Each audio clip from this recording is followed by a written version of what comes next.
In Pokemon Legends Z-A, there are 6 Pseudo Legendary Pokemon, and every single one of them can be found shiny. Dragonite, Tyranitar, Garchomp, Goodra, Salamence, and Metagross are some of the strongest Pokemon in the entire game, and honestly have some of the best shiny designs you'll ever see. So in today's video, I'm going to show you exactly how to shiny hunt all 6 of these powerhouse Pokemon. The best locations, methods, timing, and everything you'll want to know before you get started. Now, most of these shiny pseudo legendaries are huntable once you've complete main mission 5 and unlocked side missions, giving you full freedom to explore Lumiose City. A couple of them do require a bit more story progression, but don't worry, no matter where you are in your playthrough, I'll walk you through the fastest and most reliable ways to get each of these shiny Pokemon in game. So let's jump into it. Before we start, the shiny odds for all of the pseudo legendaries we'll be hunting in this video are the base odds of 1 in 4096. These odds can be improved on by obtaining the shiny charm item, which you get from completing Pokédex research level 50, which then will improve these shiny odds to 1 in 1024. So the first shiny pseudo legendary we're going to hunt is going to be Dratini, so you can get yourself a shiny Dragonite and shiny Mega Dragonite more importantly. Now, the Dratini spawn in a lot of different areas around Lumiose City. I feel like there are 2 really optimal methods for shiny hunting it. The first one is going to be in Magenta Sector 8, and to get to it, we're going to travel first to the Quasartico building. So once you're at the Quasartico building, we're going to be wanting to make our way around the back of this building towards this alleyway just ahead of us. We're going to be taking a right up this alleyway, and then at the end of it, we're going to be taking a right again towards this scaffolding, because we're going to be making our way up onto the rooftop. And like all the Dratini hunts that we're going to be covering, they're going to be based up on rooftops. So just make your way up here and just be careful. There are some areas that you can fall down, and it is frustrating because you have to do the whole process again. The trickiest bit is this theme beam, but the method that we're about to do is a very low effort and probably one of the more AFK methods that you can do, especially if you have a turbo controller. And it will be utilizing the bench reset method. So once you get up to the top of this building, we're going to take this ladder up to the next one, and then we're going to be just jumping across onto this area here. And we'll be making our way around because there's another rooftop that we'll need to be jumping onto. We'll come past a group of trainers with the Gabite, the Houndoom, and then up onto this area. And this is the bit that we're going to be taking a leap from. And this is a bit tricky because it is a bit of a distance, but as soon as you hit the edge, just hit that A button and you'll be able to jump across no trouble. There'll be a web here that we're going to make our way to. And on this rooftop, over the opposite side of the bridge, will be a Dratini located, and it's the Pokemon that we're going to be hunting. And it is located here where we've got our marker set up, so we can just remove that marker. But it is Magenta Sector 8, and you're going to find it no problem. You are going to need the Roto Glide to get to this area. That's the only thing in this part of the game. But if we turn around, there are some benches, and these benches are what we're going to use to respawn and despawn the Dratini, hoping one of the times that we do it, it is going to be shiny. So basically, what we're going to do is just turn day to night, and by doing this, we're despawning everything within that 50-yard radius, which that Dratini is, and then respawning it when we come back onto the field. And we're essentially just repeating that process. So like I said, if you have got a turbo controller, you can just set this up, having the left analog stick in the down direction and then just spamming A over and over again. And by doing this, you can then, if you've got that turbo controller, just leave your game running and then come back to it after a set amount of time. Every time you do this cycle, though, you're going to get a new Dratini spawning onto the field. Now, it's not the fastest of methods. If you do have a turbo controller, it's very low effort, and you can just leave this running. It is just going to be a matter of time and a matter of resets before Dratini does spawn in shiny for you, so you can get that shiny Mega Dragonite. Now, the next method and the next location for Dratini is going to be my favorite method and my favorite place for hunting it. It is going to be in the blue Sector 9. You want to come to the Café Soleil. And once you're in this location, we can make our way up onto the rooftops once again. From the cafe, you want to just take a left down this route, and then we're going to be going right up this alleyway here. And we're going to be going all the way up here until, again, we do see some scaffolding that will bring you up onto the rooftop. Now, it isn't essential to have the Roto Glide for this method, so you can do this pretty early on in your playthrough once you've got access to free roaming. But it is just a little bit of a way to get to this area. So you would just want to follow me. Again, there are some tricky areas here, the thin beams, But once you get to this stage area, looks like you might need the rotor glide, but you can just run and hit the jump button and you'll be able to get across this area, no problem at all. Then up this ladder, and the next one will take you up onto the rooftop, and we're pretty much nearly there now. So I want to just head up this direction, straight forward when you get up onto the roof, and we're going to be making our way up on top of the shopping mall here and across these areas and towards these ramped area here and up these 2 ramps. And then ahead of us, we'll see a bridge. If we turn around this way, and the bridge is what we're looking for, because it's going to take us on and close enough to where this Dratini spawns in. And if we come across here, you'll be able to see there is a marker on the roof opposite. Get my camera out. We're going to be able to zoom in, and you can see the Dratini on the rooftop there. Now, it is going to be easier to identify the shiny during the day. The location where it does spawn is this rooftop here. So this is blue sector 9. And if you've taken the route that we took to get up here, all we're going to do now is use the walk away method. So I'll just put that marker back in so you can get a gauge of the distance here on the map from where this Dratini spawns in and how far we'll need to go. So 47, we pretty much need to get into a radius of about 70 before it despawns. And you can see there, just across the other side of the bridge, it will despawn. And if we come back, it should spawn in again. And you can see as soon as you get closer, it spawns in. And all we're doing for this method is basically just back and forward across the bridge. Just be careful that you don't fall off the edges, but it is a really good hunt. It's not low effort, it's not AFK, but it is a way to really quickly get new spawns onto the field. And you can do this just while watching something else. Just make sure that you're kind of paying attention to what you're doing, looping up till it spawns in. A Dragonair there, you see, so that's a possibility as well. And you can just continually do this, but you're getting a lot of spawns in a very quick amount of time, which makes this hunt very achievable. But like I say, if you want a bit more of a hands-on approach to doing some shiny hunts, this is definitely a good method and one that I preferred doing. It felt really good getting the shiny from this location. And I did this particular shiny hunt on my copy without the shiny charm. So I had those max base odds of 1 in 4096. And it took a couple of nights to do. And I will say, if you're like me, after you've been doing it for a little while, you're going to get kind of into the swing of it, and you're going to be able to kind of run around the rooftop very quickly, doing these loops over the bridge and then back again. It's way quicker than fast traveling. You're going to get a lot of spawns in a short period of time, and eventually the Dratini will spawn in and you're going to be able to get that shiny. And like I said, you will definitely notice if the shiny pops up on the rooftop opposite. So you can see it here.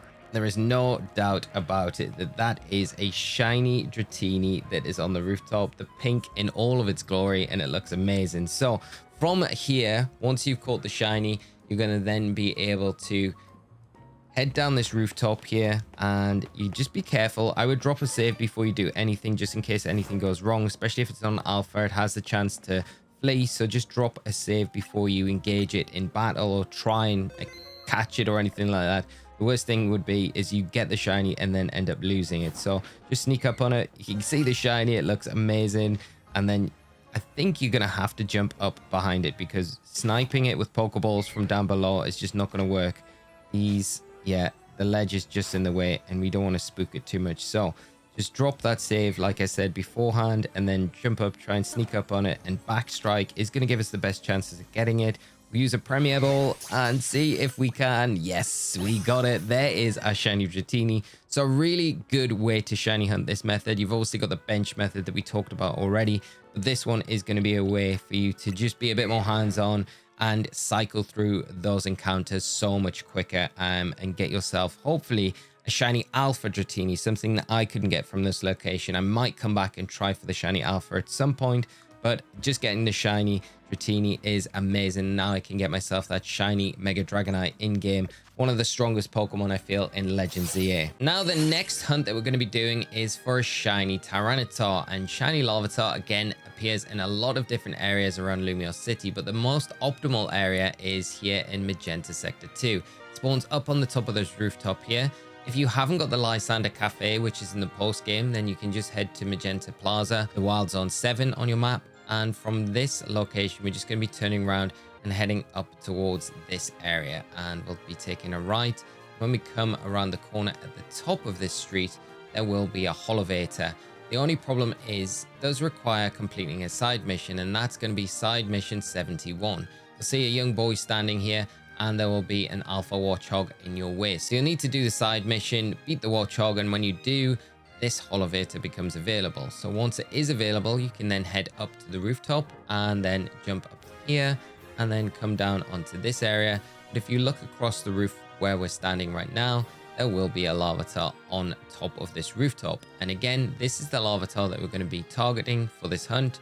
And all we're doing here again is going to be the bench method. So the Larvitar spawns here, Magenta Sector 2, and all we're going to be doing is just cycling through day to night and night to day. Again, it's going to be one of those methods where if you do have a turbo controller, this is going to be very easy just to set up, have the left analog stick holding down, and then just spam A, have that turbo set to the A button, and then you're just going to be able to kind of leave your game running until you want to come back and check. And hopefully when you do, you find the shiny Larvitar. There are some other spawns in this area that you're going to want to keep an eye out for.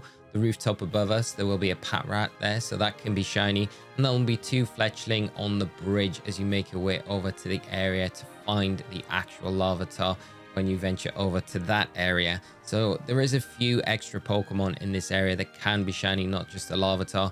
But like I say, a very low effort method that you're just going to be using the bench to utilize and get this shiny. So I left my turbo controller running, I set it up on there, and I came back about 2 hours later, and when I did, there was a shiny alpha Larvitar on the roof. So I hope you all have as much luck as I did. Remember, when you do finally come across the shiny, to drop a save just in case anything goes wrong and you fail it, so you can just restart your game and then come back in and catch it. But otherwise, it's just going to be a game of patience setting this up, and you don't need a turbo controller to do this. Of course, you can do this manually while watching a TV show or something like that, where you just hold that down direction and then just spam A, and you're going to be cycling through night to day, day to night. It's not the fastest method at all, but it is a method that you can utilize, and then eventually, after a period of time, you will land on that shiny Larvitar. And this location here on your map, Magenta Sector 2, is where you're going to be able to find it and hunt yourself for that shiny Larvitar for your shiny Tyranitar. Now next we'll cover the location for shiny Garchomp and shiny Gible. So there is one location where Gible spawns in the game, and it is Wild Zone 8, and this is going to be unlocked pretty early on in your playthrough. So once you get access to this area, you want to head over to it, and the method and the best method I've found for this hunt is going to be the fast travel method. So if we go into the area, you're going to be able to see holes in the ground, and they're all going to either contain Drillbur or they're going to contain a Gible. So there we go, first one there, we get the Gible. Now these are pretty rare though in this area, so don't be under any misconception. Most of the holes in this area will contain Drillbur and not the Gible. There will be a number of them throughout this area, so it's always worth checking them. But like I say, after doing this for around 5 days solid, I think the best method is just going to be the fast travel method. So this is probably going to be the hardest pseudo shiny hunt that you're going to have in the game. Getting the shiny Gible is a pain. I just hope you get lucky with it. But all you're going to do is stand outside the wild zone area and then just fast travel inside it. And every time we do this, we are despawning everything within that 50-meter radius and then respawning when we come back onto the fields. And I would suggest just doing this for maybe like 20 minutes at a time, and then go into the wild zone area, check what spawns are shiny, if anything is shiny, and just make sure if you do get any shiny Drillbur, you go in and catch them and remove them, because they're going to be taking up spawn points where those Gible could potentially be spawning in and be shiny. So if they're shiny Drillbur, you know that they're not going to despawn every time you do this, so you're essentially wasting resets when we're going after the shiny Gible. Now you're going to be able to get a bunch of other shinies from this area. You've got the Sandile, the Croc, you've got the Machop, you've got the Numel as well, and all of them have a chance to be alpha. And hopefully you get lucky with your shiny hunts. Like I said, I did this for 5 days straight. The amount of shinies I got in the time it took me to get the Gible, I got 43 other shinies just from this one area. That's absolutely insane. So it just kind of shows you how difficult the shiny can be to get. But like I say, afterwards grinding out for the longest time, on the 5th day of checking, I went in and we finally landed on that shiny Gible, and it is one of my favorite shinies in the entire game. I love shiny Gible, that blue. I just wish the blue would be the color that Garchomp did, because it isn't the best of shiny Garchomp. But on the other hand, saying that, shiny Mega Garchomp does pop. So it is a very nice shiny. So definitely one of those shinies that I would definitely recommend going after. Just bear in mind when you come to do this, have a bit of patience. This one is going to take a long time, but good luck if you are attempting the shiny hunt for Gible in Legends Z-A. Our next pseudo legendary that we're going for is going to be Goomy, and the best spot I can recommend to hunt it is going to be from Magenta Pokemon Center here, and we're going to be locating Goomy down in this area, which is the Sison Canal, and we'll be having to wait for a specific weather to take effect. To have Goomy spawn in the overworld, it needs to be raining. So when you open your map, top right hand corner will show a weather symbol. You need that to be raining, and the only way to do that is to turn day to night, night to day, cycle through day and nights at benches, and hope that when you do this, rain does start to appear in the field. As soon as you do get that rain condition, you're going to be good to go for the Goomy shiny hunt. And there we go. Finally, when you do get the rain appearing, we're good to go. Like I say, from the Magenta Pokemon Center, you'll look up in the top right hand corner, you will see that rain icon. We're going to be heading down to this location. So from this Pokemon Center, we want to be just heading down this slope and onto the canal. Now in this area, you're going to have Magikarps. There's going to be 2 Magikarps spawning in this canal, so you're going to have the opportunity to get those shiny as well. But also when you come to this area, the Goomy is going to be on the end of this walkway. So here we go. There's the first Goomy. There's going to be another one up here. Now the method to shiny hunting these Goomies is going to be just going through this door in the Lumiose sewers. Basically every time we do this, it's going to be a very low effort hunt. So we're despawning into the sewers, and all we're doing is holding the down direction on our analog stick, and you can see Goomy turned into a Sliggoo there, and just pressing A to open the door, and it's back to a Goomy there. So we're just doing this over and over. So again, one of these hunts that if you have a turbo controller, you can hook a band around your directional control and make sure that it's down, and then just have the turbo set on the A button and just leave it running, and you're going to be able to do this for a good amount of time. I left mine for 2 hours this morning. It was the version of the game that I had with the shiny charm doing this method, but after 2 hours I came back to it, and there was a shiny Goomy sitting waiting for us to pick up, and it can have the opportunity to be a shiny alpha as well. So hopefully you do get lucky and get that shiny alpha, which will look even better and bigger than the regular version. But it's going to be a very low effort hunt, and probably the most optimal place for you to hunt in Goomy in game. All you need to do is do that initial setup, get the weather set up, and then you're going to be able to come to this location here on your map and hunt Goomy, no trouble at all. Now the next shiny pseudo legendary we're going after is going to be Salamence or Bagon, and these Pokemon can be located here in Zone 18. Now the only problem is this is one of the later wild zones to get unlocked in your playthrough, so you're going to have to progress to this stage of the game before you get access to it. So when you do, we'll not be going to the main gate of Wild Zone 18, but we will be flying to the Quasartico Inc. building. So once you're here, and a little bit like that Dratini hunt, we're going to be heading around the back of the building and going towards the scaffolding.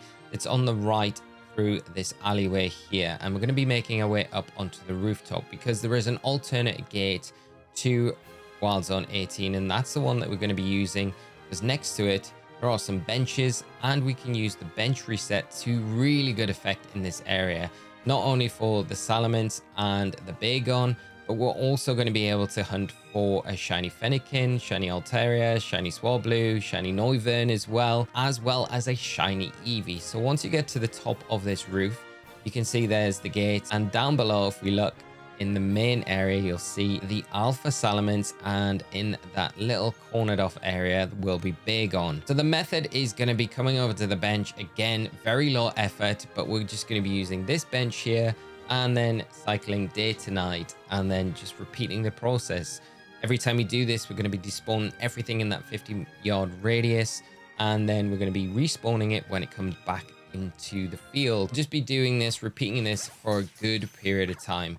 We've got the shiny charm, like with the other hunts that we've cut in this video. It's probably going to speed this whole thing up. If you don't have the shiny charm though, it's not necessary. It might just take a little longer to do, but a very low effort hunt, especially, like I say again, if you've got a turbo controller, it is going to be one of these hunts where you can just leave this running and then come back to it, periodically check the Pokemon in the surrounding area, and then hope that you see that shiny Salamence pop up or one of the shiny Bagon down below. Like I said, shiny Fennekin can pop up, and on our first check, we got 2 shiny Swablu, a shiny Altaria, and the shiny Fennekin. That was a really nice surprise as well from this particular bench reset. And it's also worth checking the surrounding areas as well. So from the bench, what we want to do is always check the Lopunny, see if that is shiny. One of the checks, I did manage to get the shiny Lopunny, so we got a big shiny Alpha Lopunny. Left this running for about 3 to 4 hours in total. On the copy where I had the shiny charm, I seemed to get everything other than the Salamence and the Bagon is shiny. But when I finally came back on the last check, then I looked down off the side of the rooftop, and there it was, shiny Alpha Salamence, sitting, chilling, waiting for us to go down and catch. So as soon as that does happen, just make sure you drop a save before you encounter it. And lucky enough as well, it wasn't just the Salamence that was shiny, it was actually one of the Bagons. So we managed to get the shiny Alpha Salamence and the Bagon as well, and we got both of them, which was a great haul. That's how you get the shiny Alpha Salamence for your shiny Pseudo collection. So this next method is going to be how to get yourself a shiny Metagross. Primarily going to be hunting shiny Beldum and shiny Metang. The only problem is this is a post-game only facility, so this location where we'll be hunting Lysander Cafe only becomes available after you've beat the main game, so you will need to progress the story until this point. And when you have, you'll be able to head over to this area and enter the basement area of this location. So once you're here, you want to just enter down into that basement. And the first thing we're going to do is do a little bit of setup here. So I would recommend changing some settings in your menu, because we're going to be listening to Pokemon cries. Now from here, the menu screen, just hit L, and then come down to settings and toggle across to the sound options. I would just turn background music right down, and then I would make sure that Pokemon cries are at a maximum here, because we're going to be having to listen out for Pokemon cries. If you don't do this step, you're going to be wasting your time and you're not going to be able to do the hunt properly. So the first thing that we're going to do when we come into this area is just turn left. We're going to be going around this way, past this teleporter, left again, and through the room where the Houndoom and the Houndour are. And we're going to be coming to this location here, which is located in this room on your map. And in here, you're going to see the Beldum and the Metang. And you want to just make sure that they're aware of you, right? Alert them to you. And then as soon as you have, you want to just run as fast as you can away from this area until that red eye disappears. Keep an eye on it, because we are going to have to be fast traveling back to the entrance. And hopefully it does disappear and nothing chases us. It is gone. And now we can fast travel back to Lysander Labs entrance. Once we're here, we're going to then be taking a right. So we're going this way now, and we're going to be taking a different teleporter method around this corner and up to the far end, past the Houndoom and this teleporter here. We're just going to be investigating. Now, when we get to this next teleporter, this is where we have to listen out. We're going to be listening for Pokemon cries here. Okay, there we go. We heard the Metang and the Beldum, and that's what we're listening out for. So as soon as you hear the Pokemon cries in this area, you're going to be fine to continue. Now, if you don't hear any Pokemon cries when you do this, just repeat the steps of going back to the entrance, going to the room where the Beldum and the Metang are, making sure that they do see you, and then fast travel back to the entrance and then come to the teleporter that we just went on. And then when you come to this room, when you hear the Pokemon sounds, you're good to just continue, and all you're going to do is mash A. Basically, you're going to come back to the original teleporter, and then we're just going to press A again, investigate, and go backwards and forwards between these two teleporters. And we're going to leave this running, or we're going to do this for a good amount of time. If you've not got the shiny charm, obviously it will take probably a little bit longer on averages than if you've got the shiny charm, but I'd say a good hour, and then check the Pokemon spawned in is probably a good way to approach it.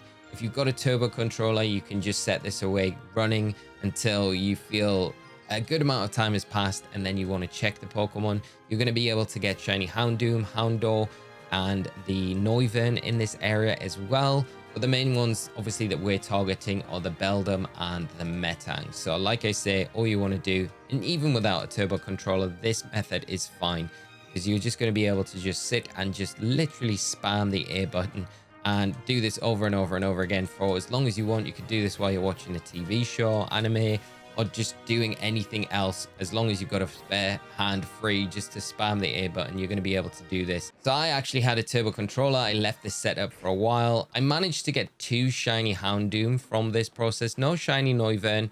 But when it did come to finally check the area where the Beldum and the Metang spawned in, I was lucky enough to have both of them shiny. You can see them here. And then you wouldn't believe it, when I actually checked out the Beldum, it was a shiny Alpha Beldum, which is absolutely incredible. I couldn't have got a better result if I'd wanted to. So this was left running for about 2 hours in total. I do have the shiny charm in this game, but both of them being shiny is just incredible. And using this method in game for yourselves, if you've got access to this area, is going to mean that it's going to be super easy for you to get a shiny Metang and that shiny Metagross in game very easily. These have been some of the best methods and locations for how you can get all 6 shiny pseudo legendaries in your copy of Legends Z-A. A lot of them are able to mega evolve, excluding Goodra. Poor Goodra. Hopefully in an update we might see a Mega Goodra. I'm keeping my fingers crossed for that one. But the rest of these pseudo legendaries are all going to be able to take full advantage of this returning mechanic in Legends Z-A. If you found anything in today's video helpful, please consider dropping a like. It does really help out the video. And do consider subscribing to the channel to stay up to date with all of our Pokemon Legends Z-A content and our shiny hunting videos. Thank you so much for tuning in, friends. Have a great rest of your day, and I'll see you all in another video very soon. So until then, take care and bye-bye.